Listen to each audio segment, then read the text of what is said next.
War Eagle War Report family, I'm your host C-Dub, and today's show is brought to you by our friends at GWT2 Energy Consulting Services. Restaurant owners, if you're looking to save energy, here's what you need to do. Go visit GWT2Energy.com. The weekend tailgate starts right now. You are now listening to the unmistakable sound of the War Report. Weekend Tailgate. It's your boy, Ike Jones. Be real. C-Dub.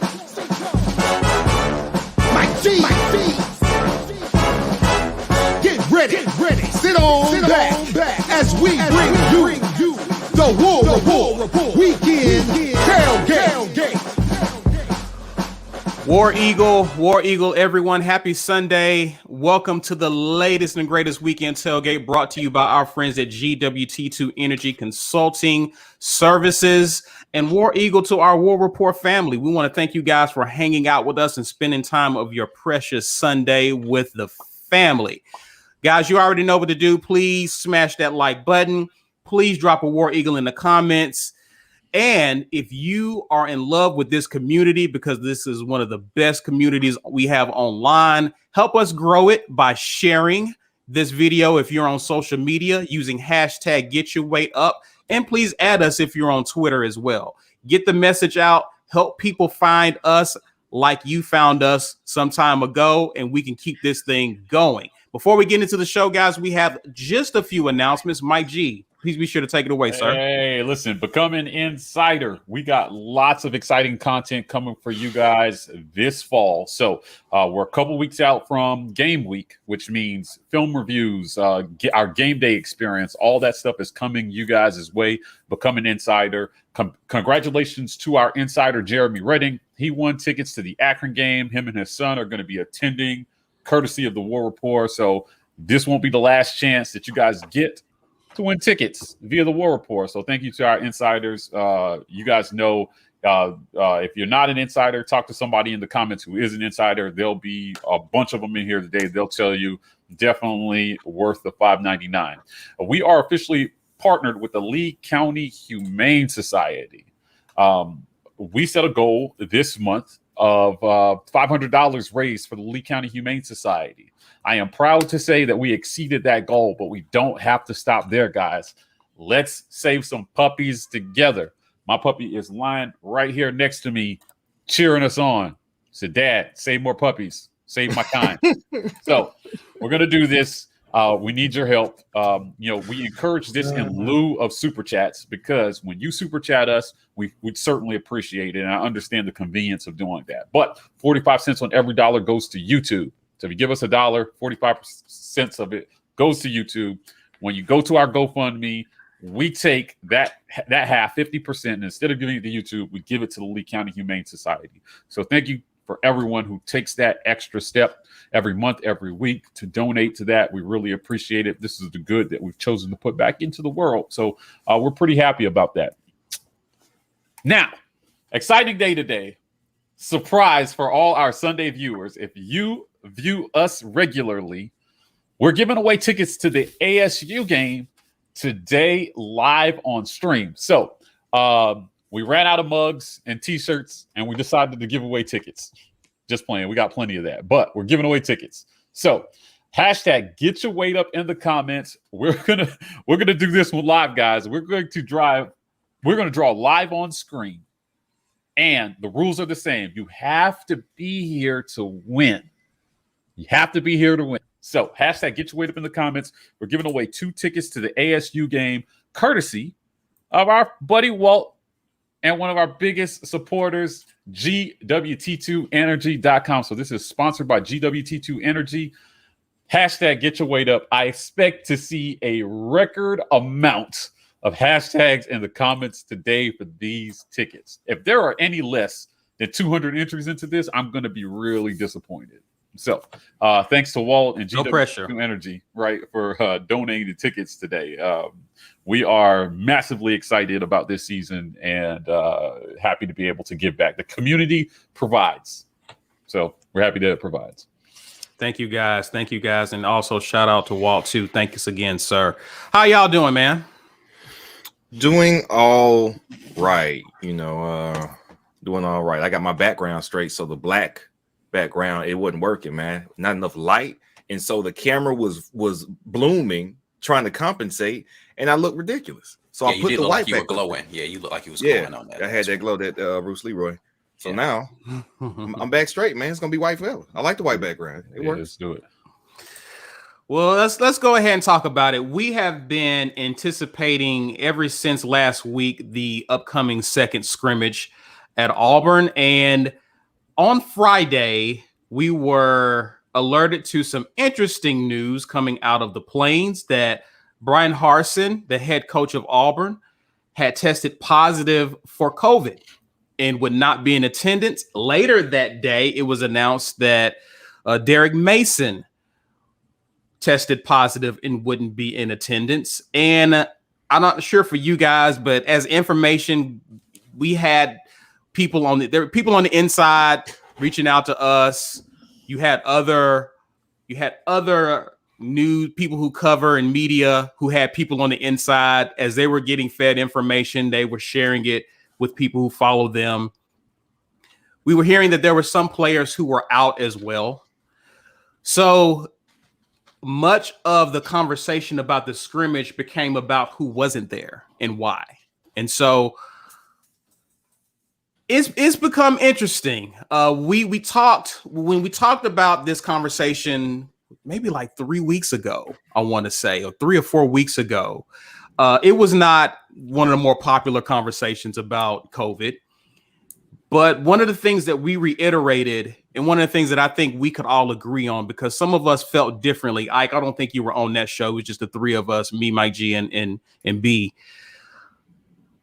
One of the things is that when we talk about choice and allowing the players to make the decisions, if we're going to leave it up to that we put measures in place to ensure that people are safe.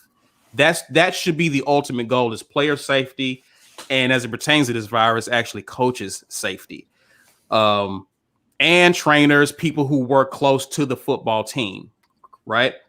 So I think that was something that we can all agree on, and it led to a lot of conversation because we all can agree this impacted the outcome of the second scrimmage, right? That goes without saying.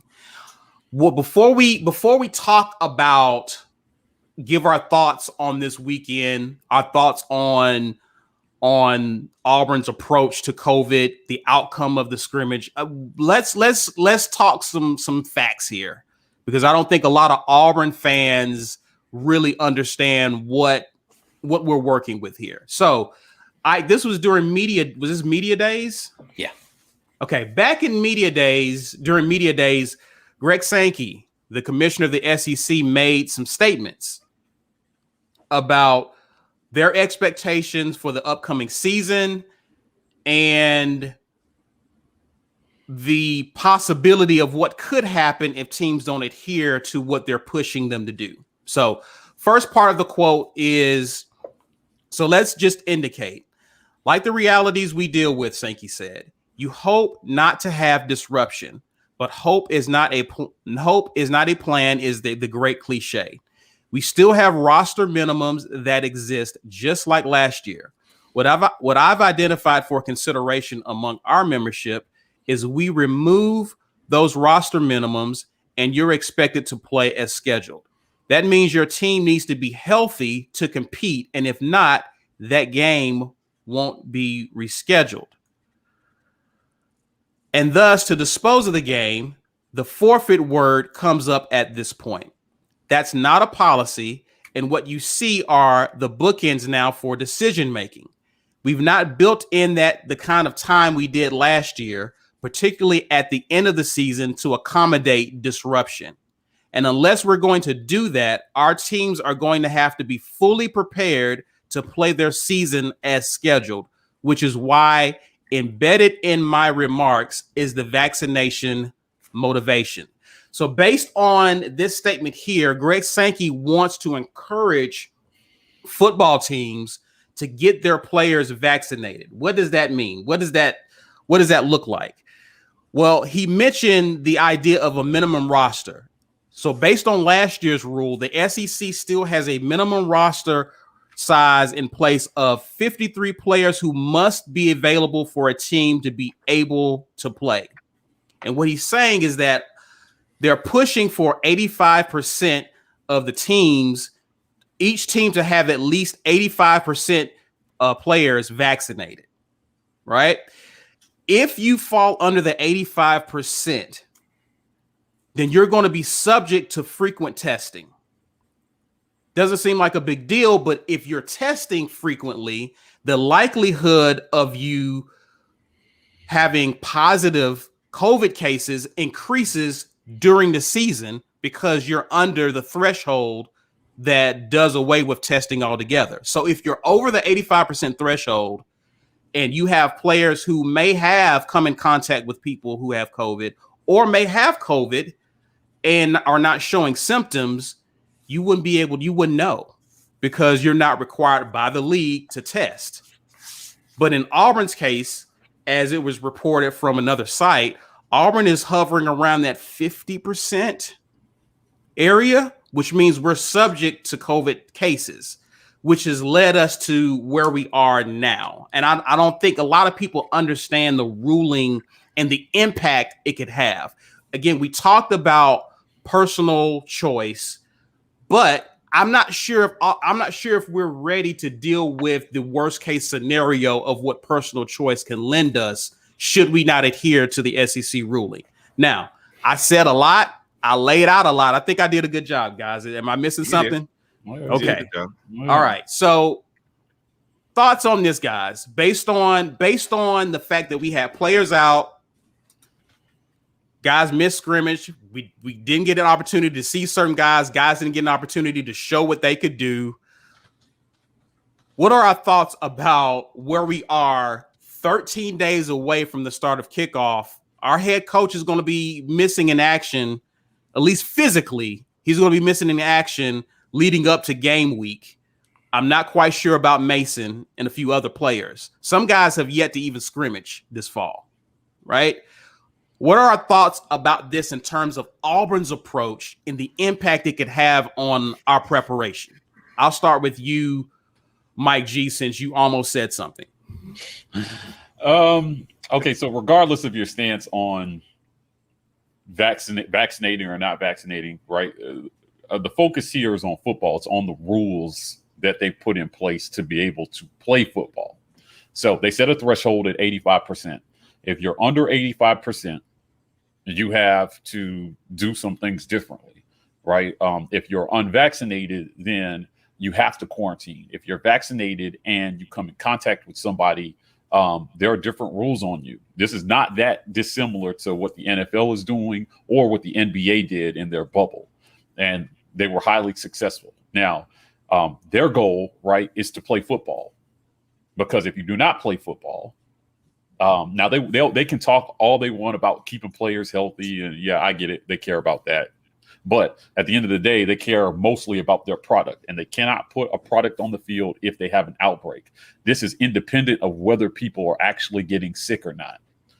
But the bottom line is that if you have an outbreak, because remember, we canceled 4 games in 1 week last year because teams had outbreaks, right? And he's indicating this year that that's not going to be an option. There will be no rescheduling. If you are the reason that if your team is the reason that we cannot play a scheduled football game, you're going to forfeit. So when you start talking about the choices the players have to make, this is the choice. If you choose not to vaccinate and then we're testing more and we have an outbreak, you may not play football. Now, you make the decision about how important that is to you, but that's the choice that you have. Vaccinate and submit to less testing, right? And play football regardless, or don't and risk not playing football. To me, it's really just that simple. So again, regardless of whether you stand on whether one should vaccinate and or not, right? Because you're talking about athletes in the prime of their life. So the chances that they will show symptoms are low, even if they do get sick. But if you're Alabama right now, you're 95 or 98% vaccinated. If they have an outbreak, they may not even know. They don't even have to test. Because per the rules, they're over the threshold, which means even if they did have an outbreak, if 90-something% of their players are vaccinated, they're not likely going to not play football because they don't have to then mass test everybody. Now, they may change those rules as the season starts, but as it stands right now, that's where it's at. It was clearly a pressure campaign from the SEC for the coaches to push getting their players vaccinated so as not to threaten the likelihood that we would have missed games this season. Protecting the product. Right. They're protecting the product. That's what they're doing. Right. That's the choice that everybody has. Right. So you can choose to participate or you can't. And if you make that choice, what I was saying weeks ago when this first came up about what his comments were at media days was, if you're not knowing what the rules are, if you're not going to push for vaccination, you just need common sense rules in place to make sure that you're not having outbreaks. That's it. So if you got a bunch of unvaccinated players, right, it is really important that they do not test positive for COVID for a lot of reasons. Because once they do, if you're under that threshold, you got to start testing everybody. And even if they're okay and not one person gets sick that tests positive, you still have to forfeit football games. Those are the rules. So, now that our head coach has gotten it, it's kind of brought that to light. Now, we don't know whether he's vaccinated or not, because if you are vaccinated, you can still contract it. Yeah. The point is that our team is under the threshold, so it means something different now. Right? So they have a choice between now and the beginning of the season. You either get over the threshold, or they have the resources to do this, guys. If we're going to be under the threshold, I want to be clear, they have the resources to make sure that you can still protect players. Even with that, it's still risky, because even with those protocols in place, there were people who did not they missed meaningful games. It was an all SEC schedule. And I think it hurt some teams down the stretch because there were some games they needed from a standing standpoint, right? So you're still taking a significant risk, even if you're putting in strict protocols, given that you're under the limit, right? So before we get even further, I do want to shout out Terrence Davis. Thank you for the super chat. We appreciate that, my good brother. Get your weight up. Ike, B. Will, jump in, man. Any thoughts? Any different thoughts here that you guys have?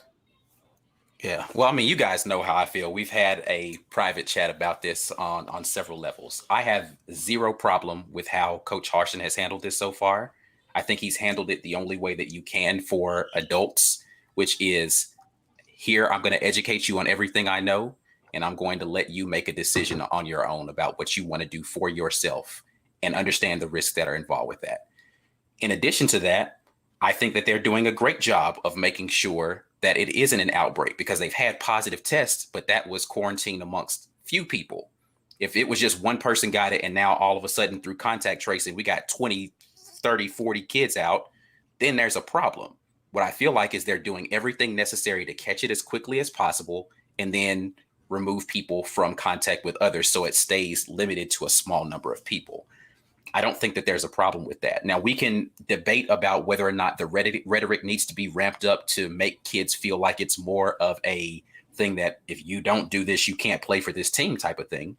But that eliminates people from being able to make their own decisions about what they want to do with themselves. It doesn't, well, let me not say that. It doesn't eliminate it, but you are telling a somewhat grown young man that either you do this or you're not going to be on my football team. I don't think that that's fair, considering you can still get the virus even if vaccinated, right? So this is not about a pro-vaccination or anti-vaccination conversation. Like we have to stop putting it in those rhetorical frames. It's about player safety or non-player safety. Are we doing everything to keep players safe against a disease? If we are, then we've done our job. If we're not, if we're spreading false information or we're telling people you don't have a need to go get vaccinated, that's a problem. Nothing that he said has done that. I don't want to compare well, these other people are doing it this way. It doesn't really matter how other people are doing. Like, that's kind of irrelevant to the conversation, how somebody else is handling it. The question is the way that our football coach handling it a way that actually lends to players getting vaccinated? The answer to that is he's letting them make their own decisions. You can debate that, and we can disagree on whether or not that's the right approach. Doesn't really matter what I think about that. I don't get a say in the approach that it's taken. I also don't get to say whether or not that approach is effective until we actually see whether or not it has implications down the road. But jumping to conclusions about we're going to have this problem, we haven't had a problem. It's not a problem today for 5 people to have tested positive on a roster of 100 and something kids and coaches and support staff. And like, that is a way overblown conversation to even be having at this point. The guy on AL.com, I don't even want to mention his name. You guys know who I'm talking about. Complete D-bag. Calm your whatever little rhetoric you want to spill about our coach is stupid. Like, that's a stupid conversation to have. You don't know what that man has said behind closed doors to these kids, and trying to have this comparison between him and Nick Saban and the efficacy rate of all that kind of, that's just, it's an unnecessary conversation. And it's damaging rhetoric to try to turn a fan base against their coach because you seem to have a bias against his approach. That's a lot for me. So everybody else can have their say. B. So we're having this conversation again. And when we had it the first time, the concerns weren't, we keep putting the health conversation and the football conversation, and they're getting intertwined. Right. Health-wise, COVID has not been a serious risk for college athletes, in particular college football players. I think I read one thing last fall about somebody who had caught it in the summer and he had to quit because he had some like heart inflammation. One of the rare side effects, I don't know how rare it is, but for people who are healthy, it seems to be a very, very rare side effect. We've seen professional athletes talk about the side effects. Jason Tatum in the NBA, Cam Newton talking about the brain fog and the trouble breathing and getting your lungs back. So there are health risks. We don't know how serious those health risks are for fine-tuned college athletes. We're not talking about health risk, because if you're only talking about health risk, then you can say, oh man, whatever. You can charge it to the game. Then it's not a serious concern. The concern comes in when it's possible, because of the rules that have been set in place by Greg Sankey, you could lose football games by either not having your best players there and your next up are not good enough and you lose a game that you could have won. You can lose if your coach is not present. That could have an effect.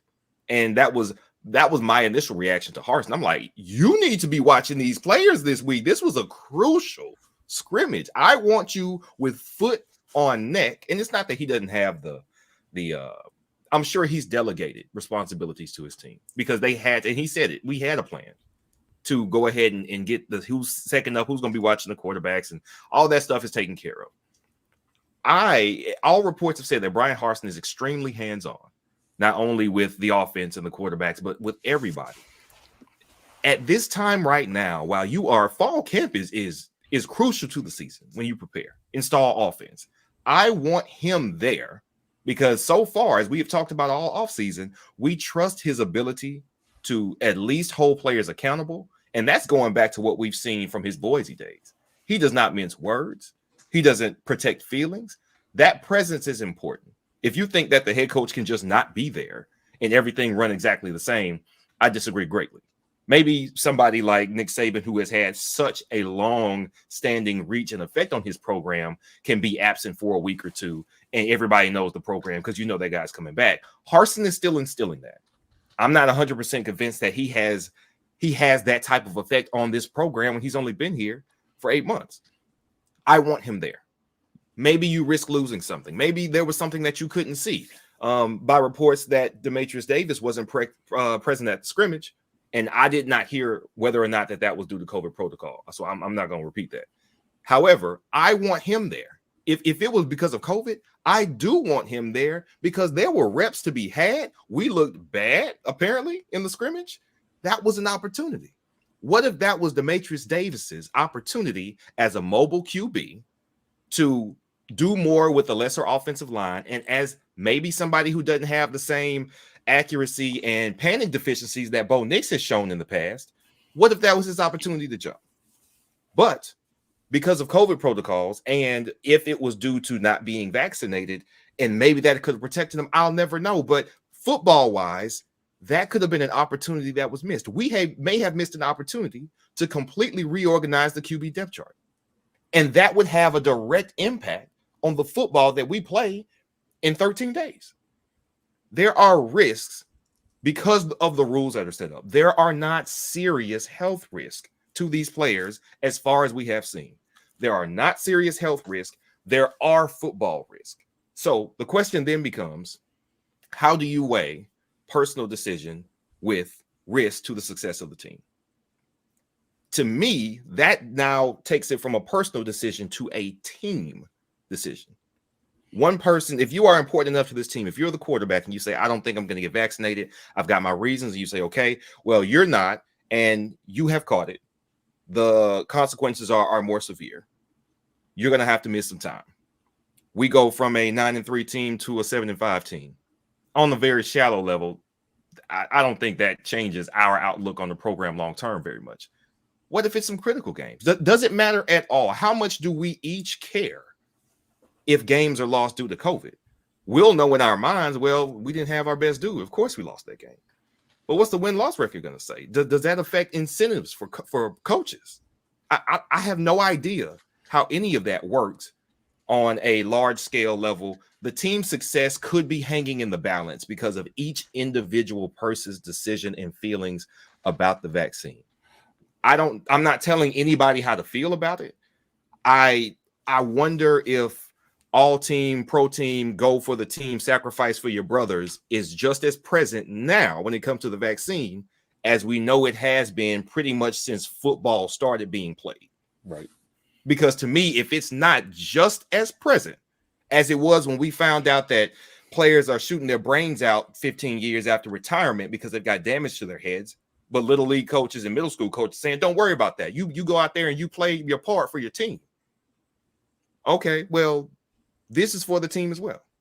Now, you risk the team's success by not being vaccinated. Do you care more about one than the other?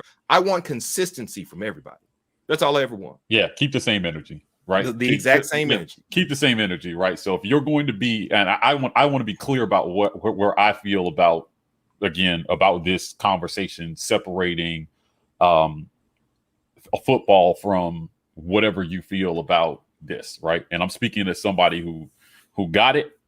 I exercised 6 days a week. I ate healthy, and it almost took me out. Right. So, saying they're at low risk, it sounds good until somebody does get it and it is serious, right, for them. And it hits differently when it's close to home, when it is your teammate. Right. So, if you take the health out of it and you're just talking about the ability to play football, right? I agree in essence what Ike was saying about, how Harsin has handled it, but I would disagree that based on the rules that are put in place, that this is the correct way to handle it. If the goal is to play football, right? So if you're saying at the end of the day, you want people to be able to make their own choice, a consequence of that choice may be that we don't play football some weeks. How important that is to some people, I can't speak for those people. I know it will matter to some relative to what happens with our peers at the top of the program, right? So you're muted, Caesar. You're muted, Caesar. Yeah. So those voices will be really loud, the ones that it matters to. Right. Yeah. It's going to be really loud if for some reason we're the only ones forfeiting football games. Whether you like it or not, it doesn't matter where you stand on it. It's going to matter. So if the goal is to play football, then there was another way to handle this, right? But at the end of the day, you still cannot force the decision on people, right? You can't force the decision on people. But in terms of optics, in terms of how you handle it, I'm not sure that was. This is the same question that I asked last time we had this conversation. Again, I wasn't on the show. What would you have wanted him to say? What do you want Bryan Harsin to come out and say? If you're going to play for Auburn football, in the media, because again, this is about what he said publicly in the media and assumptions of what he said privately. Right. What is the rhetoric that you'd prefer to hear from Brian Harsin about this situation? Because what I keep hearing everybody say is he's not handling it right. Okay, great. How would you have handled it? You're the coach of Auburn football. You're asked the question about this. What is the statement that you're going to make? You know what? For that question, I would say I only have to compare it what I heard from two teams who I know are 100%, and that's Nick Saban's team and Lane Kiffin's team. Okay. Their idea seems to be, no, we're all going to go. I've talked to my team about it, but I'm going to paraphrase them. I'm not quoting them. We have to go this direction because we want to win. So I am making it a priority. It's important to me that we be vaccinated. I can't tell you as an individual you have to, but I also can make a decision as a coach that means you're not going to see this field if you don't. That isn't nobody said that. But right. Nobody said that. Nobody said that. They have not said that. But what they said, their attitude about it, I am making an assumption. I think a lot of people have too, as you know what that has to sound like behind the scenes. Do you know? Absolutely no. So I am telling you, I am absolutely speculating.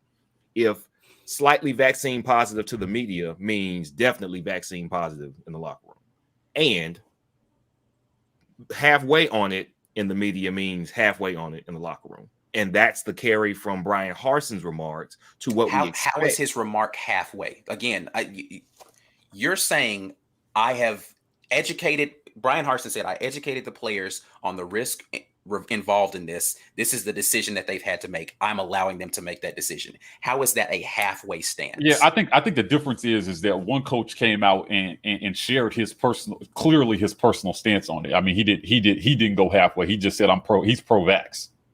Right. Okay, so the assumption behind the scenes, right? According to what Brian's saying. Well, he's saying that. You're answering my question though. My question is, how would you have handled it differently, since you're saying this is not the right way to handle it? I don't care about, let's throw all assumptions out of the window. I'm talking about, you said concretely, this is not the right way to handle it. Whether you're saying that right now, I'm saying there's a lot of people who are like, he's not doing this correctly. What is the correct way to do it? It's a difficult dance to do, because essentially what you're saying as a coach, if you're not taking the stance that Saban has taken, is that you're willing to forfeit football games.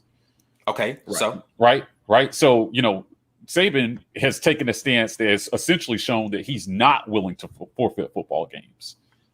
He's not. He stated his stance, and you're talking about subtleties of leadership, right? He came out and he made his stance clear. Here's where I'm at about it. Now, he still can't force anybody to take it, but do I think it's a coincidence that most of his team got vaxxed? I don't care about, you're speculating. I don't want speculation about whether it's a coincidence. You come out and you say exactly what it is. Like, listen, I believe it. Look, listen, if you're talking about personal choice and you come out and you say, I believe in personal choice, I'm going to leave it up to the players. We understand the rules. This is what we're willing to accept. If to give these players a personal choice, then it just doesn't lead. There's no speculation there. That's not what he did, though. But you're still gonna get criticized on that. Yeah. No matter what you do, you're gonna get criticized. You're gonna get criticized. But if you're asking me how I would have handled it, that's what I'm telling you. I would. Fair enough. Right? Yeah. Listen, let's take this conversation and move it right on into the scrimmage. Unless anyone has anything different to add. No, I don't think there's going to be anything different in this conversation. We're just going to bounce back and forth between the idea, because again, I can quote you exactly what Nick Saban said. And the first thing he said out of his mouth is, it is a personal decision for the players. So all of this talk about what Nick Saban did differently, you're making an assumption about closed door conversations. So right. We can move on past this, because again, I don't know what he said closed doors, and neither do you. Scrimmage. Second scrimmage of fall camp is here, and I love you guys. I want you to know that. Disagree, but get along. If anybody feels like we have like a we argue like this. We talk about this all the time. Yeah, we argue all the time, and we're good. Like, y'all feel intention, I'm fine. Just like you and your friends argue, right? So actually, I want the audience to know that we argue like this about the membership prices, and I fought to get them down to $5.99 for y'all. Everybody else wanted to go to $9.99, but I fought for y'all just like this. bro. This is why it's $5.99. So you're Oh, welcome. where's my cap? Oh, Mike got one. Someone's capping. Oh, yeah, you capping hard. Coming out of the second scrimmage, one of the noticeable things, B alluded to it, a lot of the quarterbacks got a lot of work. Finley got some work with the first team. The noticeable person who was missing was Demetrius Davis. Grant Lloyd got some work, threw a couple of touchdowns, but threw a pick. Was it 2? Yeah, he threw 2. You threw 2? Threw 2. We got some different work with the QBs. I don't know how much we can glean from this scrimmage other than our defense is good. Outside of that, I'm not sure what we can take from the scrimmage in terms of a pecking order with the QB outside of what we already know to be true. It just looks like if you're starting to transition to game planning for Akron and for the season, I don't know how Bo gets supplanted. He's your guy. I just don't know. I just don't know if we got enough to determine if anything should change there. Thoughts, gentlemen? Yeah. Okay. So let's talk about what we know, right? The first quarterback to go on the field was Finley. So everybody's clear. Finley was the first quarterback out. He got a chance to go against the 1D. In the first scrimmage, he did not get a chance to go against the 1D. So it was clear that they wanted to see what he looked like against the 1D after what happened in the previous scrimmage. I think that was clear. Now with Harsin out and Mason out and people out, I think it put a damper on whatever it was the original plan was going into the scrimmage. I really do. So I don't know how much we can glean from any of this. But based on some accounts that I got coming out of that, we didn't learn much about any quarterback. So, Lloyd got reps with the second team because DD was out of the scrimmage. Again, so that we're clear, Demetrius Davis did not play in the scrimmage, which is why we saw significant reps from Lloyd. That's a disappointing thing for me, by the way, because in my head, I'm just thinking, if there, who knows what's going to happen with COVID? So, depending on what happens, Lloyd might have to be an option. Maybe they have to get him ready. Oh Lord! Right? Like, I mean, a roster might be decimated to a point that you got to turn to that guy, right? So maybe they're thinking worst case scenario and giving him second team reps. But under normal circumstances, I think there's no way Lloyd sees the field, which is why it was disappointing that DD did not get those reps. Right. I was thinking if he was going to be there, that they might actually, based on what happened in the first scrimmage, give him a few reps against the first team just to see.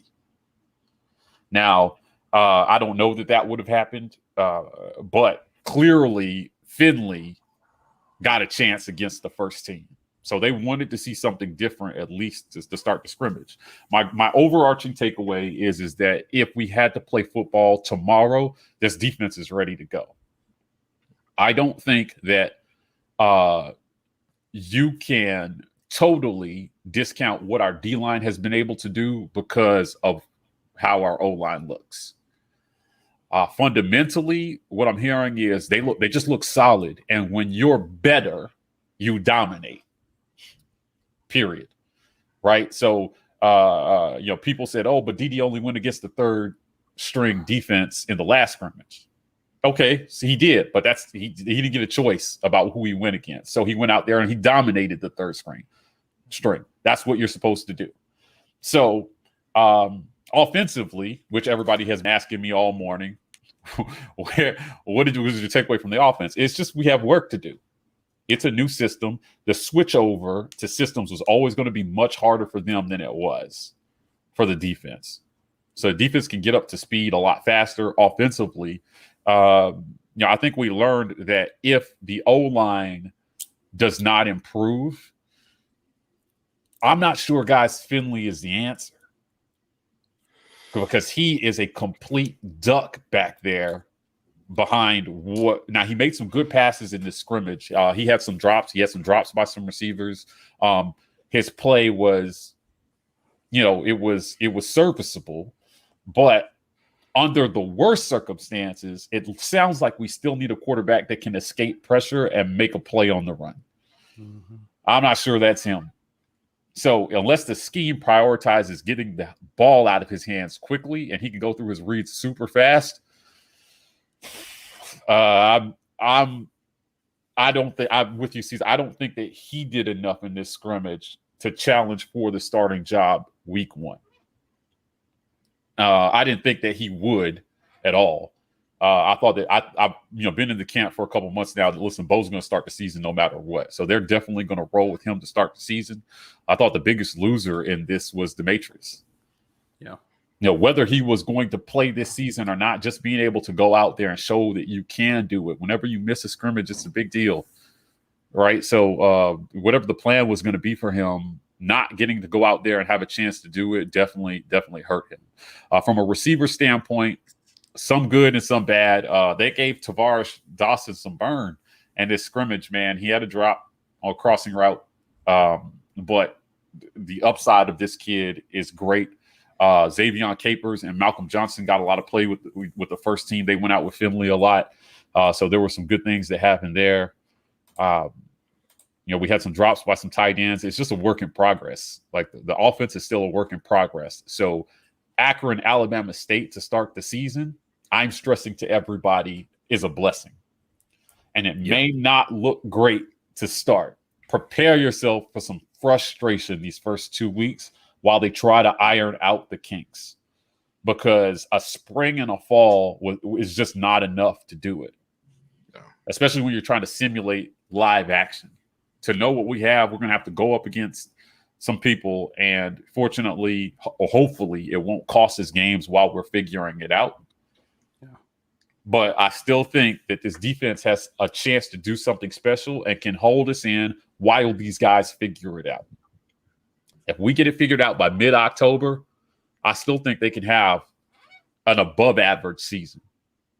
If by the end of mid-October, if we still look a mess, it's gonna be a long season. I gotta check in with JG on his bourbon guy and see if they can ship me something. Yeah, we all gonna be drinking bourbon. Mm-hmm. Listen, talk to me. I'm gonna drink bourbon either way, but one of them I'll be happy while I'm drinking it. The other one I'll be violent. So yeah. This is appreciate you, Walt. Is there no concern about the D? I know they're killing it versus our O line, but that's not saying much. I would like for our defense to get challenged for once, because that's not the best offense they're going to face this season. So that's a very fair point, Walt. That's a very fair point.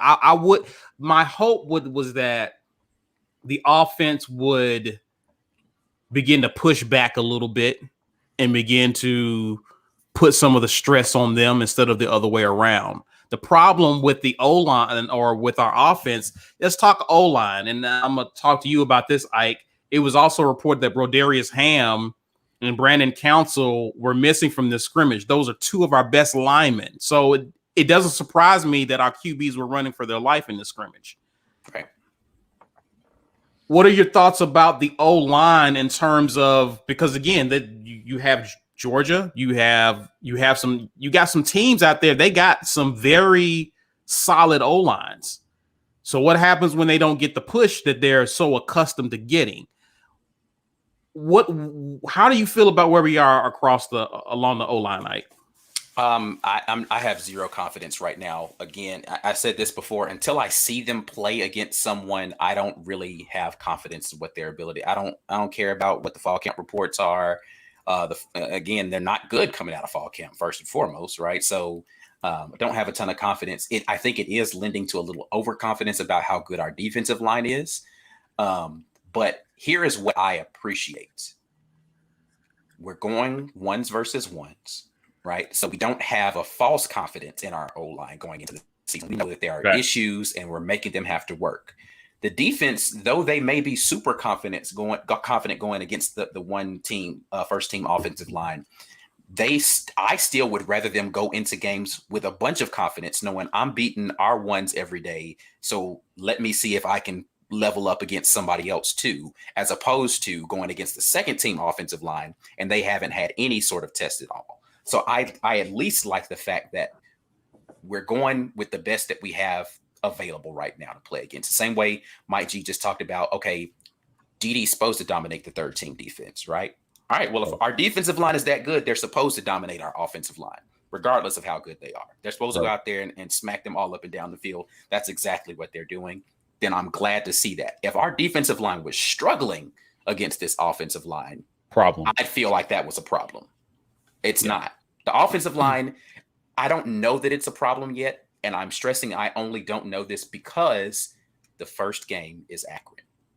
If our first game was Penn State, if our first game was, some Pac team like we had the last couple of years, Washington or whoever else we played out of the Pac, I'd be a little Oregon, right? I'd be a little more worried. Because we've got 2 warm-up games, I'm all right now. I don't anticipate offensive fireworks by any means. And if we get those, I'll be shocked.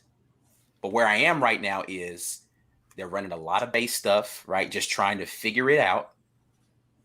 And hopefully they put it together in those first 2 games before we get to Happy Valley, because otherwise the noise alone is going to make that a problem. Yeah. Like if you don't know what you're doing and you can't communicate, problem. Yeah. If you know what you're doing and communication is the only issue, then we'll figure out how to communicate better, right? But like you can't go into there with both of those things being a problem. So right now, confidence level's not super high, but I like the fact that we've got time to figure it out. Anything you want to take away? You took away from what you heard about the second scrimmage, B? Like Mike already alluded to, like I mentioned earlier, I think Demetrius Davis not being there to take advantage of the void left by Finley's immobility and Bo's continued bad habits as they have been reported. There was an opportunity there. And speaking from, again, Harsin's unprompted praise of Dede at the press conference after the last scrimmage, he had a shot. Like he was going. The fact that they even put Grant Lloyd out there means you're going to get a shot. He had a small shot in the first scrimmage. He did well with it. I absolutely believe that if Dede had been present for this scrimmage, he would have gotten at the very least second team snaps, those snaps with the second team offense, and probably some work with the ones too, to show out, to embarrass somebody, to make a linebacker miss and then make an accurate throw down the field to somebody that was a catchable ball and then put them in harm's way. I believe that opportunity to make those impressions was possible, and he missed it. And for that reason, I am now concerned about quarterback depth more than I have ever been in the last 8 months. Because at first it was, okay, Bo's going to be there, but we got Dede, and he'll be able to make up some ground in the spring. That wasn't possible because he looked like a high schooler in the spring. I mean, he was out there in A-Day before he would have went to the prom. So I understand what we were looking at there. He had some ground to make up. TJ Finley comes in, we think we got something more, but we all knew he's the opposite of Bo in the sense that he needs space and time, and our offensive line is not great at giving that. So there are going to be some issues there too. How much do you compensate for what the line can't do with what you call on plays? I'm not incredibly discouraged about what we can do over the course of the entire season, because the coaches did something that I am very high on, which is let's go straight to the meat of it. We know what you can't do it.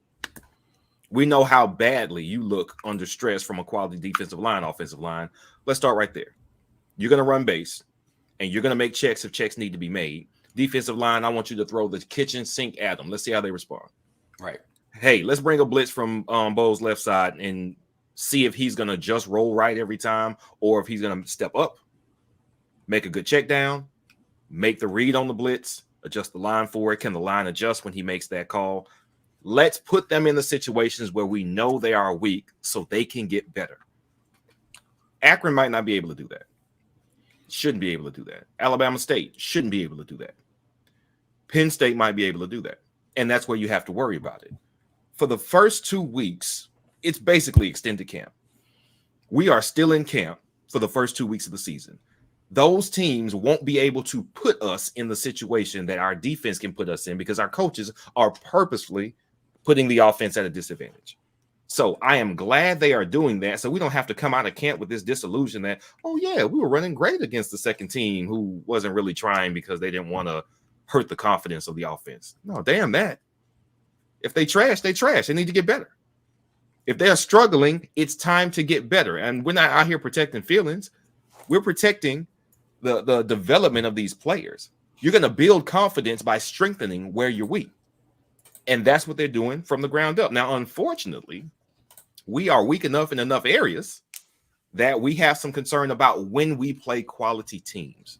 And now my question becomes, how much ground can you really make up between the second scrimmage and Penn State if you know what your weaknesses are, but you don't see progress? How much can you make up? So maybe now they actually do more with game planning. Maybe now they throw some kitchen sink in there for the offense instead of just the defense having your number, and all you can do is you sit in base, make adjustments, go. And the defense is out here doing triple stunts on the line. Like, yeah, you in trouble. But we'll give you some more tools in the offense when the season starts. But you gotta do what you can with what you've got in scrimmages. They haven't done it so far, so I'm concerned. I am hoping that DD can come back and kill it. And I know that's like pie in the sky right now because we got two guys in front of him. Neither has looked consistently great or even consistently good. That's concerning. The best quarterback that's shown in the scrimmage is a guy who shouldn't even be on the team. Does that not scare y'all? I'm worried. I am actually concerned. Hey, man, Grant Lloyd threw 2 touchdowns in the scrimmage. Right? 2? Am I getting it credit first? 2 touchdowns in the scrimmage. Congrats to Grant Lloyd for doing a good job in the scrimmage on completing some passes for touchdowns. I am very hopeful that if Grant Lloyd gets playing time against Akron, that he will be serviceable as a stand-in during the game. Yeah. Listen, we got a lot to talk about going into Akron. Thank God for Akron and Alabama State because these will serve as additional scrimmages for us to kind of figure out what we're doing, who we can rely on. So we definitely got a few more weeks to discuss this. Hopefully we'll take full advantage of it. People stay healthy and we can come up with our best guys on both sides of the ball going into Happy Valley. If you're watching us for the first time, please don't be a stranger. Smash that like button, drop a comment. We want to know where you're from. That helps us out a ton. As we get into position groups, because this is the Sunday, this is the day we talk about those position groups. Before we do that, we have a few announcements. Mike G, take it away, sir. Hey, listen, become an insider.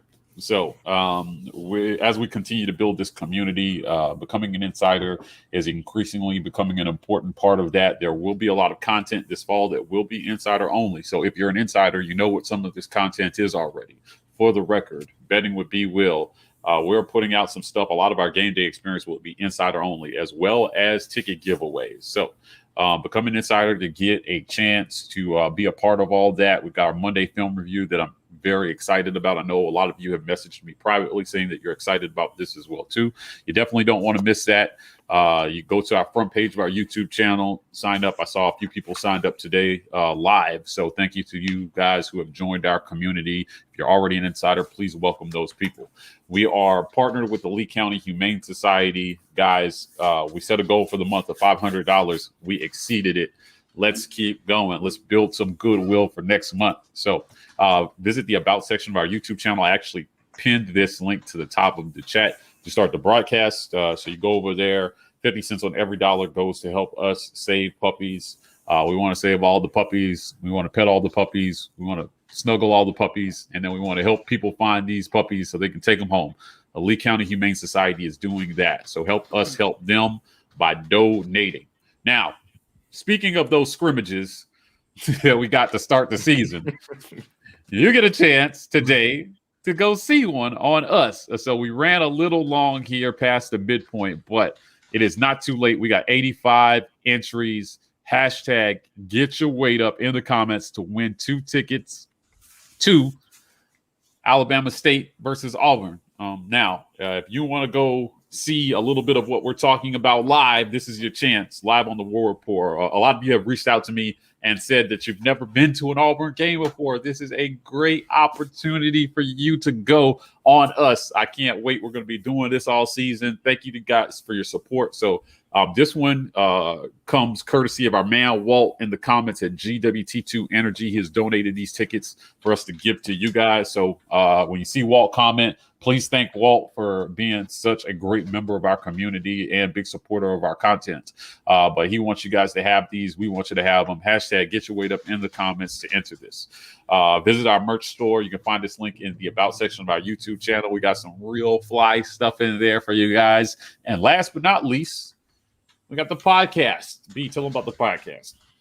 Yeah, right now we are taking the Wednesday night War Room show, turning it into an audio-only podcast, of course, because there's no other type of podcast but audio-only. But Apple Podcast, on Spotify, Google Podcast, Amazon Music, and also SoundCloud. You're going to find that up in 2 days is what we're shooting for right now. I am behind, and that's not going to get up until tomorrow because we got day jobs. You want the podcast sooner? You know what you got to do. You got to hashtag get us off these day jobs. We want to do this full time. We want to do this for you guys and get you more content in podcast form. We want to get you more content, period. But it comes at a cost right now. We got some time constraints. And until we get to the saturation we need to be at, which is we want all the Auburn fans checking for our content, coming here on YouTube and in the chat and interacting and building a strong community for you all so we can keep giving you content. But we're a ways away from that now. So right now, the Wednesday Night War Room is all we're going to have. And as we grow and as we get more time to ourselves, we are also going to have more, at the very least, the weekend tailgate. We've got building rapport as well. We're planning to put that in podcast form. We want to get you guys this stuff, but please continue to share, continue to go like the podcast, rate the podcast if you enjoy it. And even if you don't, rate it positively anyway. We need that. So thank you and keep checking out for more stuff. Yeah. So listen, I wanted to just, before we move on, I just wanted to put a cap on the last conversation about the O-line. And I'm with B. I can't state this enough. I'm worried. To answer Walt's question about the D-line, but am I worried because of who they're going up against? No. And the reason that I'm not is because the reports about technique and fundamentals and all that is really good, right? Some of the exits that we had on D-line were because of strides that other guys were making. Mm-hmm. Taking over, fighting for starting spots. Competition is back at the AU, man. I'm telling you. So Pegues just don't be surprised if this D-line turns out. Now, have you been seeing the shorts that we've been posting and some of the facts and all lately? I have been pumping hell of sunshine about this defense. Shades on, just premium unleaded sunshine about this defense, and I really do believe they have a chance to do something special. I really do. I think that they're dominating the way that they should be. I think that this is in what's good for this O-line is that I think this is one of the toughest D lines they're going to see. Yeah, this is what helps them. So if they're getting dominated in practice, there are a few D lines they're going to see as formidable as the one they're going against in practice. Right. Doesn't mean they're going to be great when the season starts, but if they just take a step or two forward from last season, and our quarterback takes a step or two forward from last season, and our wide receivers take that step or two forward from last season, we could win some games that people aren't expecting us to win. And the difference will be a touchdown. That extra touchdown that we couldn't get in those previous games. That extra big play that we were missing before that turned the momentum of the game. Because maybe things weren't great, but when Bo got a chance, he hit Malcolm Johnson for the touchdown on the deep go route. Mm-hmm. The defense gets jacked up, man, and they, kind of in the vein about how we beat Alabama in 2019, where we don't turn the ball over and everybody contributes. Tank does his part. the receivers make some plays, and then the defense pitches in, we could win some games that people aren't expecting us to win that way. That's my positive, hopeful side of this is that if the offense catches up just enough to help this defense out, October could be a good month, man. A 3-1 October for Auburn would be a win. It means that we end the losing streak against Georgia or LSU. Right. That's what I hope for these guys. So I just wanted to make sure before we move on that I say, B, I'm with you. I'm on the worry bus. But I am hopeful that some of the tough competition, some of the adversity that they're facing, they're learning how to deal with it now before the games get here. Yeah. But it's clear that the coaching staff is trying to stress test this offensive line to see what they're capable of so that they know how to call plays in the fall. Right. Because I'm wondering along those lines, when does the defense get stress tested? When do you go, hey, defense, stay in base, and offense, let's get exotic? Yeah. And let's test what their limits are as well, because they haven't been, because they've been trying to stress test what we knew and they knew was the weakest part of the team. Yeah, the only reason I am not super concerned about that particularly is that for the first time, I think I've been trying my best not to do this previous administration bashing thing, right? But I think we're going to actually have game plans that are catered to the teams that we're playing against. Right. So like the practice squad will actually be running stuff that, and that's not a defensive thing. Like defensively, I think that we have, that showed in the LSU game, right? Like we came out and we ran a different defense for LSU than we had ran any of the rest of the year. So I think I'm not as worried about them doing exotic stuff, because I think that they'll be game plan sound, right? So like this is what this team runs. Them being able to be sound against what Brian Harsin runs is not super important, because they won't face Brian Harsin or Mike Bobo in the regular season. You have to understand what Lane Kiffin is going to be doing against you. You need to understand what, Bama or Georgia, I think we'll be okay. What they really just need to understand is the fundamentals of what this defense is, what our blitz packages are supposed to look like against certain fronts, and go out there and do that, right? A lot of the on-the-fly adjustments are really just about being sound in your discipline. This is what my zone's supposed to be. And whether they're running something exotic or not, that's where you're supposed to be on that play. I don't care what happened in front of you, because had they done a play action in this time, you guessed wrong. I don't need you guessing. I need you to be where you're supposed to be. Right. And I think you still got a lot you trying to figure out on that side of the ball anyway, to even try to do that, because you're still trying to figure out your O-line. You're still trying to figure out your receivers. You're still trying to figure out the quarterback. Like there's a lot more, even though you got healthy competition on the defensive side, you still have a lot of constants and knowns on that side of the ball versus the offensive side. So I think they're trying to find out who can we go to war with on that side. Yeah. Right. And so I think because of that, you're hearing more of the defense winning those battles, because there's been historically more stability. What has been the strength of Auburn over the past few years? It's been the defense. So I just think they're building this offense from the ground up. So anyway, where are we with Ike with the number of entries? Are we ready to draw? Do we want to keep going? 108 entries so far. So I think we're in a good place to go ahead and do this. All right. We had more entries for the mug last week. I know. Y'all was excited about that cool changing mug. Yeah. Listen, it's cool. I understand. We have a few less people, man. People don't want to, we started talking about vaccinations, and people was like, I ain't commenting on this because I'm still mad. Who wants to come to the game because it's blah. Really? All right, cool, man. Also or maybe a lot of our audience isn't in driving distance, so they're like, Alabama State doesn't get them excited. When y'all give away a ticket to the Georgia game, then I'm all about it. Yeah. Listen, we started talking about vaccinations, and people were like, see, I knew Mike hates Bo. He hates him. Wait, what? We weren't even talking about that. Anyway, so hashtag get your weight up. Last chance to get in here. Gus Malzahn would have built a vaccine-free facility by now. Yeah, right. No, there's no doubt.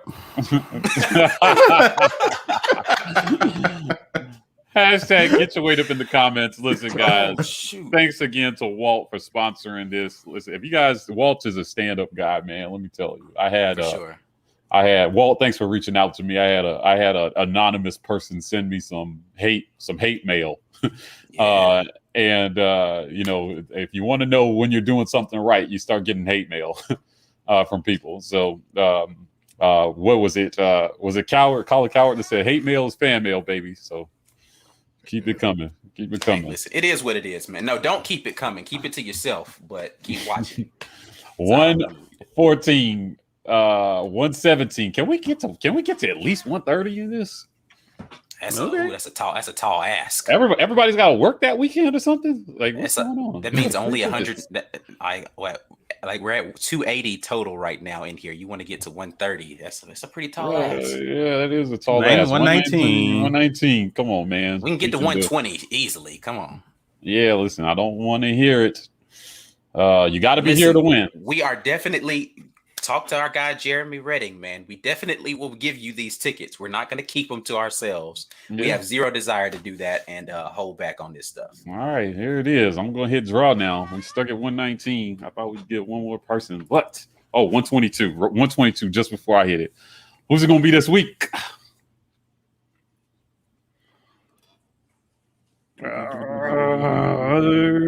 Solomon Leverett. Solomon, are you here? Solomon, I definitely have seen you in the comments before. Yeah, so are you still here? Yeah, listen, we're gonna put a hold on this. Hashtag get your weight up just in case Solomon doesn't answer. If he does, Solomon, business at the War Report. If you are here, but you got to answer in the comments, so we're gonna redraw for the end of the broadcast. Shout out Auburn Dad. He's just letting us know he's here. Oh, he's here. Solomon. Business at the War Report. Yeah. Email us so we can get your email address. Tickets to man. You know, I just love giving away stuff to people, bro. Like this is like the highlight of the whole situation for me, man. I like when y'all get to win stuff. I like it when our community gives us stuff to give, sure. Like when they get into it. Because let me be clear about this. I still have to pay for all the stuff, like the War Report merch. I still have to pay for this stuff, right? Like we don't get it free. We still have to pay for it. Like y'all are getting it absolutely free. Like so, like no cost whatsoever. We don't make you pay the shipping, nothing. We just send it out to you. So everything we giving to y'all, somebody had to pay for it. It just ain't you. And I just Solomon, claim your tickets. We're going to send those to you digitally. So no need for your address. Just need your email address, brother. And for everybody else, before we move on, giveaways, right? Staple of what we do. Make it easier for us to get in contact with you. One of the reasons why we say you have to be live is because we don't have everybody's email address. Right. So sign up for our mailing list, our email list. You can find that link in the About section of our YouTube channel as well. You can put your full name, your email address, and your YouTube handle in there so we know who you are. Some of you use your real name. Some of you use monikers, right? And so we want to be able Jonathan to Harris with the real energy. I appreciate that right there. I don't mean it, but correct. I like that. That's real energy right there. Yeah, I'm not happy for you, but whatever. Savage. Oh, man, that's good.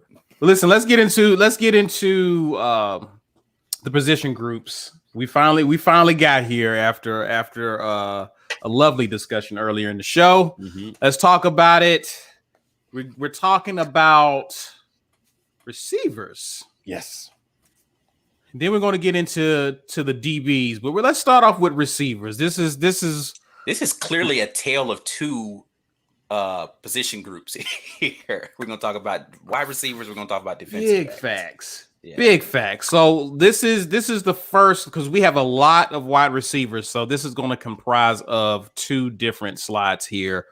Of course, in numerical order based on their jersey numbers. So if you don't see everyone, it's because they're probably going to be on the next slide or we're on the previous slide.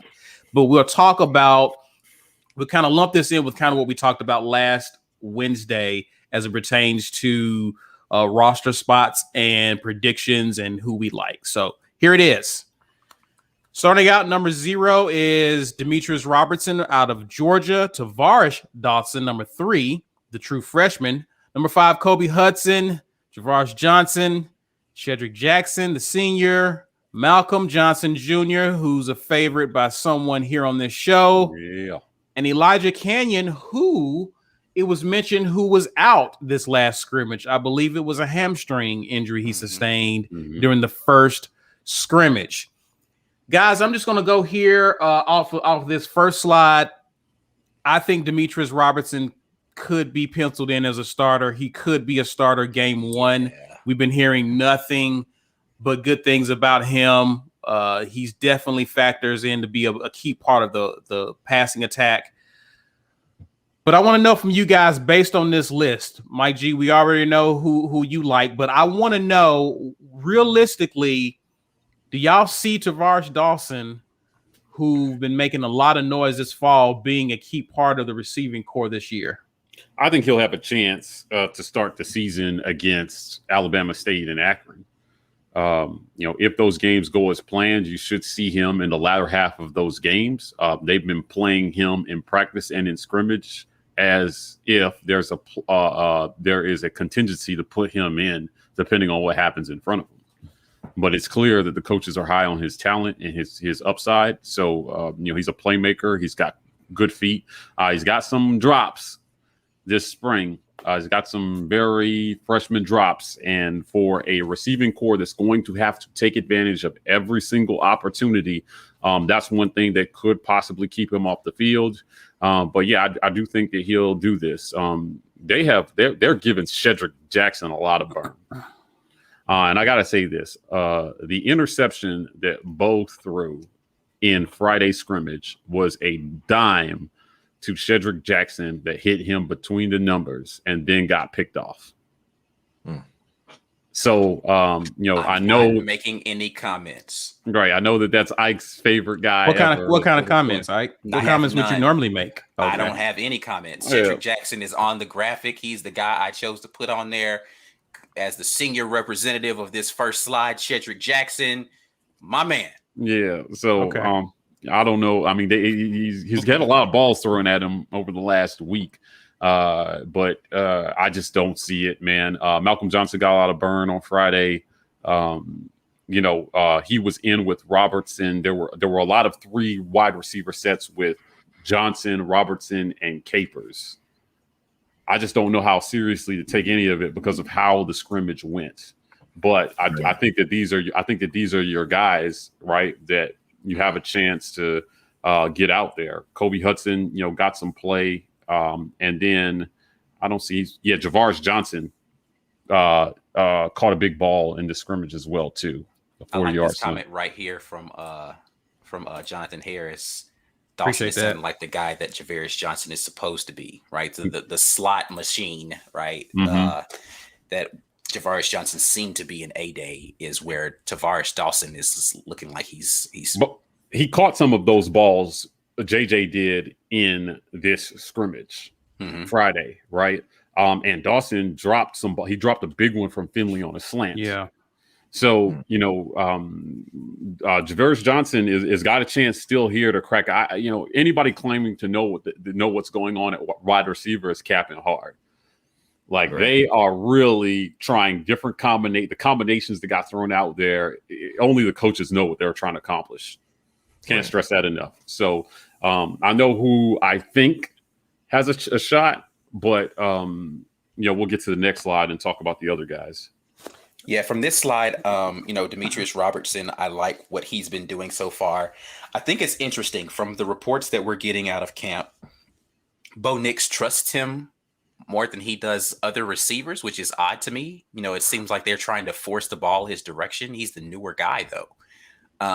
And so I don't know what that's about. I don't know how he got to a place of getting that level of trust. That bothers me a little bit because if that is not intentional, we just want to get this guy some targets to get him into the offense, and it's Bo zeroing in on a receiver again. That's a problem. I don't know which of those it is. Like Mike said, it's difficult to really ascertain what is going on because it's so sporadic to be able to pick out patterns of what's happening. But I do like the fact that he seems to, by all accounts of the coaches, have picked up the offense really easily. He understands what he's supposed to be, where he's supposed to be. And that's a compliment to the systems that he's played in previous to coming to Auburn and his seeming football IQ to come in and just be ready to play. So that's good. That's encouraging. Kobe Hudson, I think, on this list is of the people who I think has been the most disappointing for me. Not that he's played worse than other people on this list, naming no names.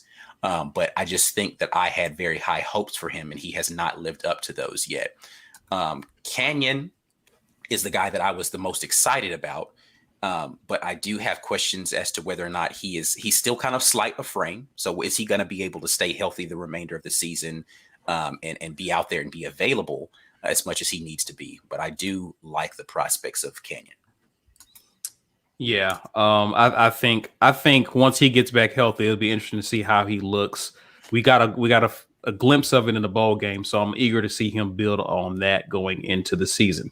Let's look at the second slide, and not a lot of names that we're familiar with. We did hear that J.J. Evans did get some burn in this scrimmage. He caught a big pass. I believe it was from Loy, if I'm not mistaken.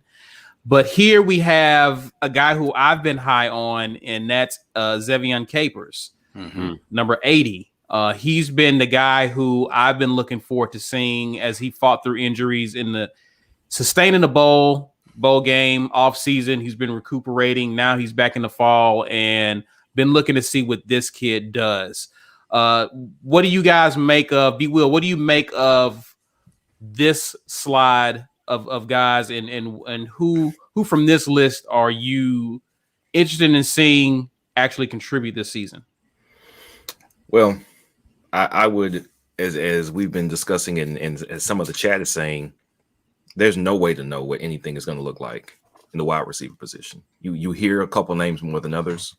Those performances can be uneven at times. So we really don't know 100% what we've got. And some of that is a result of the fact that the passing game in these scrimmages and in these practices is compromised because our O-line and quarterback play aren't consistent enough to be able to evaluate the wide receiver positions. And that is probably, if I go by what the reports are, then you got to think that Capers and Evans are in the mix of maybe 6 guys who have a shot at seeing some significant time. But I don't know what to make of J.J. Evans catching a pass from Grant Loy late in the scrimmage. I don't know. Are you going to see Grant Loy on the field? It's going to come down to who is delivering these guys the ball. And from what we've heard, Bo is still making some of his same mistakes. Finley is what we thought he was when we scouted him out once he signed. It's just he's not mobile. And an offensive line that can be porous. I have no idea what any of this means. The first thing I think is they're going to have to go with a very short passing game. So it's going to come down to guys like Dawson and Javarius Johnson to make something out of nothing with very quick passes to the outside, a passing game that's going to rely on guys being quick, the passes being quick, because we can't trust the offensive line. And I think that bodes well for guys who do have quickness, who are sure-handed with a high volume of catches in and around the line of scrimmage. But that does not bode well for guys whose best attribute is their speed and getting downfield. I have no idea how we even begin to evaluate. How does a deep threat like Malcolm Johnson Jr. look behind this offensive line based on what we've heard? I don't know who's going to get in the ball. How? I'm stumped as to how do they even begin to evaluate these guys. So we can guess based on their production in scrimmage, but the scrimmage may be circumstances that aren't replicated during the season. By all accounts, we may never. Sure, we can face some people that are going to put us under some serious pressure, and maybe Akron and Alabama State are opportunities for us to work more than one quarterback, more than 4 wide receivers, and give everybody some live game reps and see how they act. But when we get in tight pressure situations, when we play Georgia, when we play, I'm not really scared of LSU's defense. When we play Alabama and Arkansas, who I actually think will be sneakily better, how do we look? So when we're under pressure, then, and our offensive line is under siege and our quarterback is having trouble either getting the ball out quick enough or getting the ball out accurately. Who's out there? Who makes it better for that quarterback, whoever that is? I have no idea, man. No idea. Yeah. I'm looking at Capers. He's got a chance to make some noise.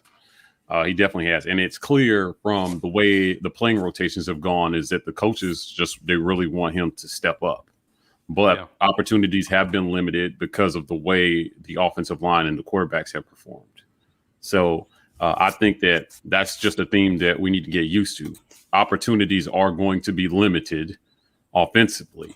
And when the ball comes their way, the guys who make the plays will see the field, and a lot of guys are going to get their chance in the first couple of games. So expect to see a heavy rotation, I think, versus Akron and Alabama State. If the games go as planned, hopefully the game's out of reach by early third quarter.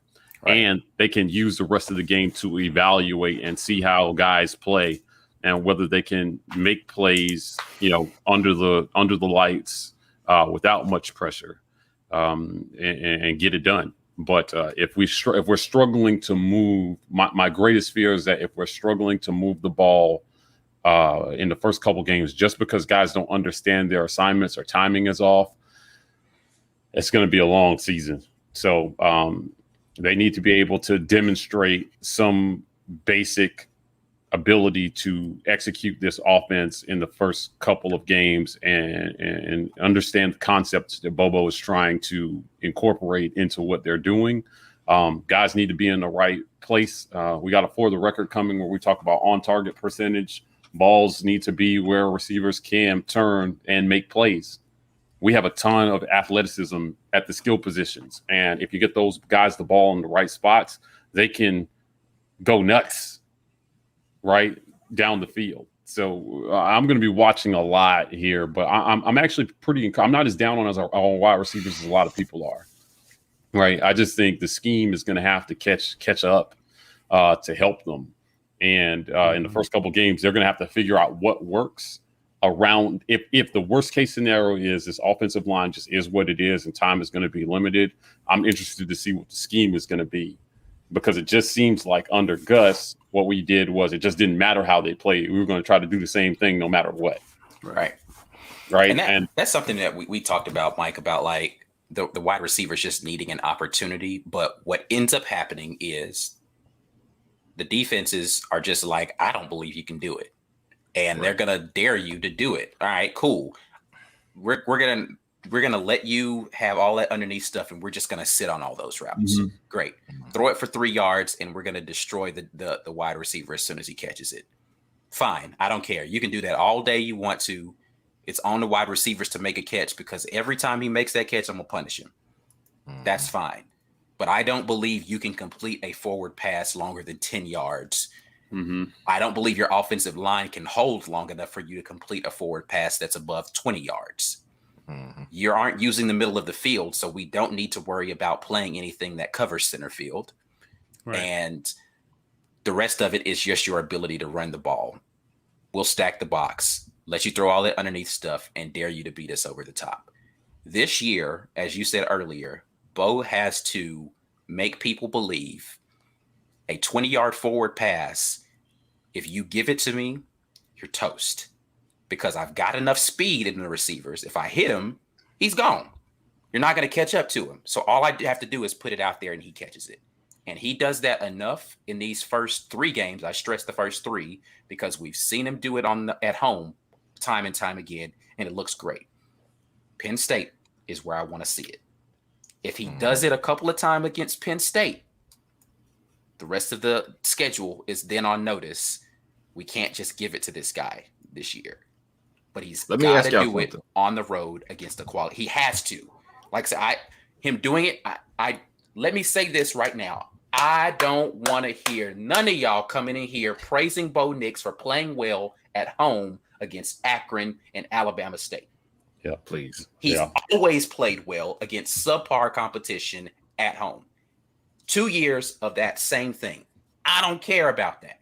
What I care about is if the offensive line plays well, because that bodes well for our future. I need to see Bo Nix do it on the road against a quality opponent before I'm ready to say, all right, now we got something. Mike G didn't say that. Ike Jones said it. And I don't hate Bo Nix, but I need to see it on the road against a quality opponent. I don't hate him either. Nobody hates him, but I'm just saying everybody assumes you do. Yeah. Nobody hates him either. So I want to ask y'all this. So before we have assessed the quarterback position since we've been here at the War Report. We've become the anti-Bo channel, but we also call it like I see it channel. And a lot of people have, as the season approaches, echoed concerns that we've had over months. So considering that he's had 2 years, even though we all agree Gus Malzahn was not a good quarterback coach. He didn't put our offense in the best position to succeed a lot of times. However, as the assumed starter, and we haven't seen anything to assume that's not going to be the case, is Penn State essentially the last game that Bo Nix has to prove his potential as a starter at Auburn? I think that depends on how well the offensive line is playing at the time. I don't think that's the last game, but I think that's the beginning of the end. Yeah. Or the solidification of him as the starter for the rest of the season. Now, I'm in the camp that I don't think he has to win the game. Yeah. To hold on to the job. No. He just has to play better. I mean, Bo in his first and second seasons respectively, he is 54 and 50% on the road completion percentage. Now, you can blame that on the offensive line. You can do all that. If you're an insider, please check out our For the Record that we're dropping this week. Right? The offensive line is not 100% responsible for his accuracy issues. They're just not. None of the percentages support that, because when he is given time, he still hasn't been super accurate. And what I'm looking for this season is for him to take more advantage of those plays where the offensive line does give him a good pocket. You're a third-year quarterback. So the whole idea that, he can't trust them and he's spooked, so even on clean plays he runs out, that's not what good quarterbacks do. They don't. When a good quarterback is given time, no matter how many times the offensive line fails you, they step up and they read the pocket right and they make a good throw. If you're telling my bad. I'm just saying, if you're telling me that that's what he's going to do and he needs a perfect O-line to play quarterback at Auburn University, he's already cooked. Let's move on to the next guy. Right. Yeah. And everybody else who echoes that even more for me. What's the kid's name that played at Arkansas last year? Felipe Franks. Felipe Franks was awful at Florida Terrible. behind a terrible offensive line. He went to Arkansas up behind an offensive line that wasn't much better, but he figured out, I'm just going to have to take these hits, bro. I'm just going to have to take them. And he got way more accurate against a pass rush. Yeah. Wait, when you watch For the Record and you see the statistic, I just want you to zoom in on where Felipe Franks ends up on this list when you watch For the Record. Because I was adamant Felipe Franks was trash. As was I. And Felipe Franks took huge steps. And nobody's out here saying Arkansas's offensive line was great last year. No, they weren't. They were average. Just like our offensive line is, we give them a lot of crap because we watch games where they look terrible. But the statistics say our offensive line is just average. They're not great. They're not terrible. They're just okay. They had games where they looked horrible. They had games where they looked good. But I'm just telling you, watch For the Record. And I want you to zoom in when you hear it and you see it on Felipe Franks and where he ends up on that list. Because if you can tell me prior to last season, you had confidence in Felipe Franks' ability to complete a forward pass that did not include an equal amount of those forward passes going to the other team, even after week 1, and he made a bunch of dumb interceptions in that game. And you told me you thought Felipe Franks was a good quarterback prior to that, then you are Nostradamus, and we need to let you come on Betting with B. Will and do all the picks. Yeah, I'm just saying, like some of the best quarterbacks in college football history had O-lines that were average to below average. And you just never really knew it because those quarterbacks were so good at either feeling the pocket, knowing when to bail early, or getting rid of the football. Or just take the sack. Right. Yeah. It's okay. I want everybody to hear me on this. Our offensive line in 2010 was not really that good. No. Experience. They weren't. And the first and in that season, when they ran up against Alabama in that Iron Bowl, one of the greatest defensive minds in college football history looked at the tape and said, this offensive line can be beat. Our only chance to stop Auburn is to just blitz the crap out of them and get to Cam. And for a quarter and a half, they did that. They did exactly that to the tune of 24-0. Now, Cam is Cam. But if that is going to be the requirement that you have to have Cam Newton back there every season, and whenever we've gotten close to that sort of talent, we've had a good year. But we have not been a place on offensive line in almost a decade where we can have a game manager back there and compete. No. We have not. We've had to have either dynamic athletes running or passing. The closest we got after Nick Marshall was Jarrett Stidham. And in two Jarrett seasons, Stidham was back there getting tattooed. Like, I don't know if y'all remember. Yeah. Jarrett Stidham was getting his clock clean consistently. Yeah, people don't remember in 2017 he took hits. You only remember the hits when it results in a sack or incomplete. Right. Yeah, you know what I mean. Yeah. Like you only factor in those hits, but those hits still happen. Look at the last throw that he made in the UCF game. He just thought he was about to get destroyed, so he just threw it up for grabs, and it ended up being an interception. He was getting his clock clean that whole game. Yeah, Offensive line was just poor. Like, they was making us look silly. Even in our better years, they've not been great, right? So again, if that's going to be the case, which some of the quarterbacks that Gus passed on, right, it didn't make sense because this offensive line, once defensive coordinators caught up to his scheme, and then you start watching the tape, it was clear how to defend us. Yeah. And this year, I'm telling you, everybody early is going to roll the dice doing the same thing until we prove from a scheme perspective that we can do something else. So either your quarterback can execute behind this offensive line or they can't. And that's all I'm saying. So it's not about, oh, you don't want Bo to start. No, like I want the quarterback back there that has the best chance behind the line that we have. Now, popular fan trope is that no quarterback would be good behind that offensive line. And my counter to that, my counter to that is that we have seen it before. We saw Jarrett Stidham. We saw to some extent Nick Marshall. I think that was probably one of the better lines in 2013. And then we saw Cam Newton do it. You just don't, to the layman fan, you just didn't realize how bad those lines were at times because the quarterback covered a multitude of sins with their escapability or their understanding of pocket presence and pressure. When we don't have that, which is what Bo has lacked, right? He's lacked the pocket presence. Now he has the escapability, but his ability to be able to make plays with his arm while on the run is below what Cam and Nick could do. Yeah. And that's essentially the problem. That's the problem. That's it. His athleticism is to his detriment sometimes. It's an either or.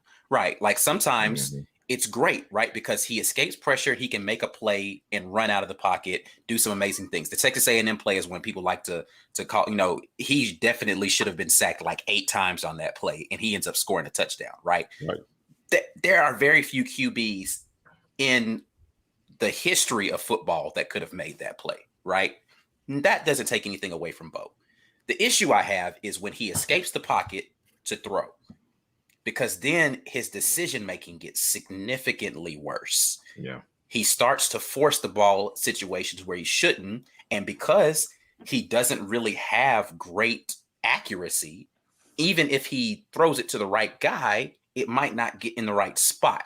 Right. And so that's the issue, is that if you're going to have to run outside of the pocket because the offensive line is poor, which is, again, why this is one of the issues that I have with TJ Finley. I think he's a great kid. I think he's got a great arm, smooth delivery, all those things. He can't escape pressure that way. Yeah. Right. Yeah.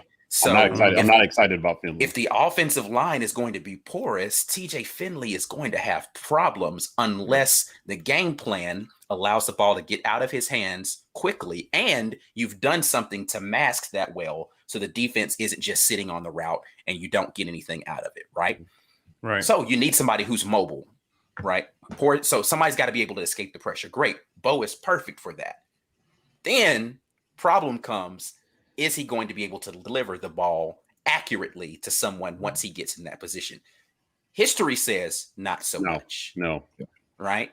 So there's a problem there because the history says that is not going to be optimal success for us. Again, when you're doing it against crap defenses and, subpar teams at home, that's not championship level football to me. Right? And so I don't give him pats on the back for doing that. Somebody mentioned he beat Bama, and no, man, our defense beat Bama with two let's go back. sixes. Let's go back and look at the stats of that game before we give Bo Nix too much. Which he made some great throws that game. He didn't turn the ball over, and he did turn the ball over. That game. You know something that happened in the game at Bama that hasn't happened since.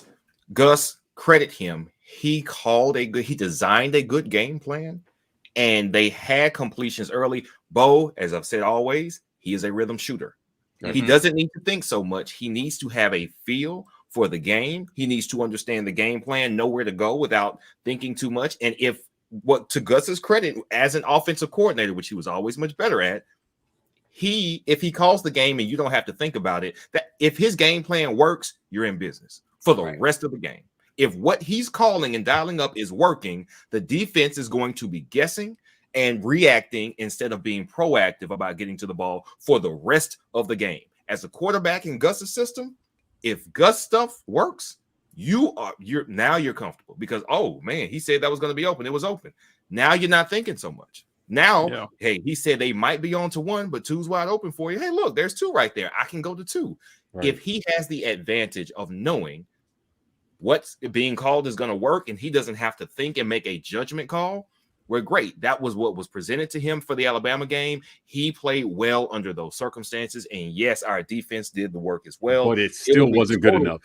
It was a total team win. Yeah, it still wasn't good enough. Without two scores from the defense, we lose that game by more than 14 points. That's all I'm saying, right? So even in one of what would be considered one of the best games that he had, right? It's offensively that wasn't enough, and that's why we need every single position to step up, to take a step forward. Yeah. O-line has to take a step forward. They do, right? The quarterback has to take a step forward, or if the O-line doesn't take a step forward, the production that you can get from the quarterback position will be somewhat limited. Yeah. Right. It will limit the quarterback to some extent. It does have an effect. It doesn't mean that he cannot take steps forward without the O-line. It just means, listen, his ceiling might be lower if they don't take step forwards. And then the receivers need to take a step forward. But that's going to be highly dependent on what the O-line and the quarterback do first, because the ball can't get to them, number one, if there's no time, or number two, if the quarterback's not accurate. There's a lot of things that happen on a play before a ball gets to a receiver. So considering what we know about the scrimmages in the offense and the defense has kind of been able to mix it up, and the offense hasn't necessarily. Do you think that we haven't heard so much about tight end play in the scrimmages because they are purposefully seeing what they've got in the offensive line, and then will take the tight ends as kind of band-aids, as crutches? Tight end play has been mixed. Tight end play has been mixed. Yeah, we've been hearing a lot about it because they haven't been standout. Yeah. They've been dropping passes, and there's been some good things and some bad things there. But I just think that the tight end, there's a plan to try to incorporate them, but nobody has done anything amazing from that position, which is why I'm on the B train about I'm worried. Yeah. Right. I mean, it's all got to come together here in the first 3 weeks or so. And, you go out, you beat Akron, you beat Alabama State, no matter how you look. You take your learnings from those games, and then you try to go to Happy Valley and be competitive. If we lose that game, but we're competitive, even if they figure it out in the second half, a la LSU 2013, where, we went to the national title game that year, but after LSU, not a whole lot of people saw it. What we did see was at halftime, we made some big time adjustments and they looked competent, and they carried that momentum into the rest of the season. That's what I'm looking for at Penn State. Win or lose, you're going to learn about what this team is made of in week 3, because there's more of that coming 2 weeks later in Death Valley. Yeah. And then you got Georgia the week after that. I'm telling you, this schedule is brutal, man. Yeah. It is. So, I mean, it just got to pull it together. Harsin, we talked a lot. We talked about, how COVID and all this stuff is going to affect the season. At the end of the day, we need to see guys taking the next step, and we need to have hope that, hey, next game might be the game, or our coaches know what to do. They're going to make the changes that need to be made so that we can see something different. And again, I think scheme gives those guys, if they succeed, the confidence to actually play up to their potential. I mean, a lot of these guys have not been just killing it offensively for the past few years, like the tight end position. They haven't had opportunities. So this coaching staff being able to put these guys in opportunities to showcase what they can do will say a lot. And if they can do it on the road against a competent opponent, is, to Mike G's point, is going to be crucial. So we talked about wide receivers, and it's spilled into quarterbacks, tight ends, O-line, everything on the offensive side but defensive backs. We'll just have to tackle DBs probably at a later time because we're at an hour and 40 minutes. Thanks, guys, for hanging out with us for sure. Mike G, you want to give some last minute announcements before we get out of here, sir? Hey, listen, become an insider, donate to the Loudoun County Humane Society, buy our merch, listen to our podcast. Hey, there you go. So I'm joking. Become an insider. $5.99 a month. I saw some comments about the watch the film segment. We're looking forward to producing that for you guys. It's going to be something unique that honestly not a lot of schools have. So you can go to the SEC network and watch them talk about the 3 plays that went wrong, or you can come to the War Report and you can watch us break down a good portion of the game and talk about what went right, wrong, or what we can do well for the next season. So other than that, listen, donate, please help us save animals. I appreciate it. We got some big time donations this month, and we're not done. We got about 9 more days left in the month. There is still time for us to show the Lee County Humane Society that allowing us to support their cause is worth it. We can't do that without you guys. So we appreciate the community going to our GoFundMe and helping us out with that. So other than that, B, tell them about the podcast before we get out of here. Podcast right now, it's just the Wednesday Night War Room. You can find it on all your major podcast platforms. That is Apple Podcasts, Spotify, Google Podcasts, Amazon Music, and even SoundCloud. We want to expand it. We want to do more, but we have to get off these day jobs. So please continue to share the content, continue to show up for these lives. We appreciate you. Every little bit of engagement you guys gives us helps us out. Liking the shows on YouTube, please continue to do that. We will give you more content. More content will come to podcast as we get more engagement and more members and more subscribers, and we can get off these jobs and do this more often. Full time, hopefully, is what we're going for. So thank you for your support to this point. Please continue to support and check out those podcasts. Thank you. Yeah, guys, thanks again for tuning in to the latest and greatest weekend tailgate. Please be sure, for those of you who are part of the War Report community, help us grow it by sharing this video on social media. It would help us out a bunch. Share this so people can find this community as you found it. Guys, like this video. Subscribe to us on YouTube if you haven't already. On Instagram and Twitter, you can find us at The War Report. We are TW Report on TikTok. That's it for now, but we have plenty more in store this week. But until then, and as always, War Eagle. War Eagle. War Eagle.